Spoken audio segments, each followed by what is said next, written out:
Hello there. So, you ever write what you think is a lovely cold email, a bit of charm, a decent hook, maybe even a cheeky subject line, only to be totally ignored? Yeah, it's not you, it's the model.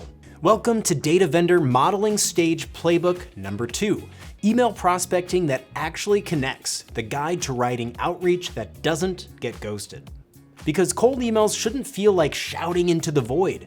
They should feel like a message just for the person reading it. So let's talk about just how to make that happen.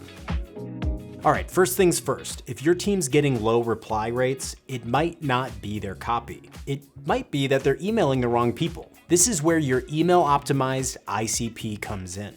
Think beyond job titles and company size.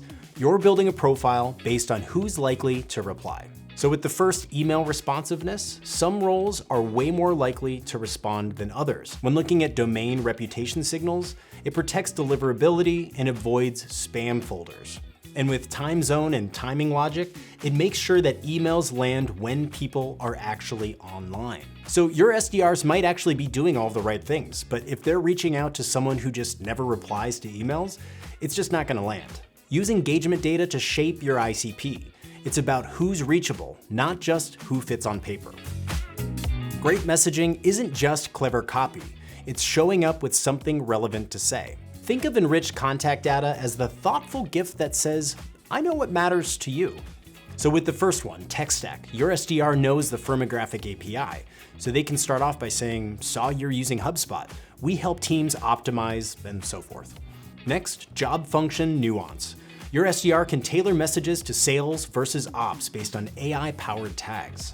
With the buying power indicator, your SDR can use revenue band data to lead with ROI if they're a budget holder. And lastly, with social and activity, your SDR can use intent feeds to reference recent events or posts. And that is what makes the message feel personal, not just dropping in the auto-filled first name, but actually understanding the moment that they're in. Timing is what makes the difference between an email that gets a reply and one that gets buried under 100 other sales messages. So let's talk about real-time behavioral signals that show someone might be open to hearing from you. With buying intent, they're researching your category or your competitors, so send them something that helps them choose. Page visits and repeats, especially the pricing pages. If they're coming back, that's a clear signal. Tool installs or tech changes, that's a great moment to highlight integration value. When looking at job changes and promotions, new role, new budget, new priorities. Build alerts around these. When the signal hits, your SDRs are already in the inbox with something timely and useful. Let's be real, bad personalization is worse than no personalization. You know the ones, hi, first name. Just wondering if you've considered this vague solution. No chemistry, no connection. Hi Alex, I wanted to introduce you to our platform. Hi Alex, I saw you just added this tool. How's the rollout process going for your team?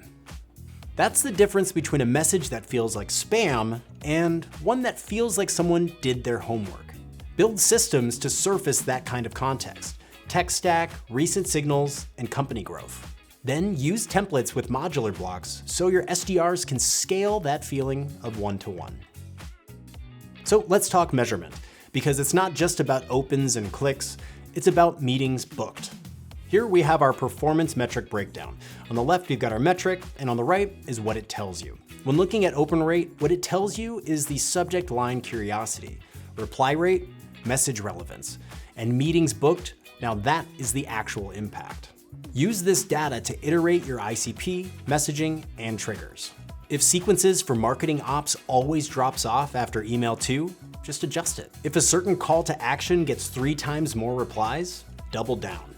Joe, our senior demand generation manager here at Cognism, says that if you're sending something to someone who just doesn't care about it, it doesn't matter how good your messaging is. They simply won't care. A quick reality check. Inboxes are sacred. The best message in the world won't land if it's flagged as spam, or worse, gets your domain blacklisted. So make sure that your model is built with compliance in mind. Suppress contacts on do not contact lists. Honor GDPR and local regulations. Validate consent where needed. And clean and verify every email you send. When outreach is done with respect and relevance, people are far more likely to trust what comes next. So, want emails that actually connect? Here's what to remember. Build an email-ready ICP. Enrich contacts with real context. Use behavioral triggers to time outreach. Personalize with relevance, not just tokens. Track what works and test what doesn't. And always respect the inbox. When you do all of that, your SDRs stop chasing cold leads and start booking warm conversations. That's the power of modeling, and that's how you send love letters that actually get replies. Explore more playbooks on the Cognism YouTube channel or visit the Data Vendor Hub. With that said, this one is over. Explore more playbooks on the Cognism YouTube channel or visit the Data Vendor Hub.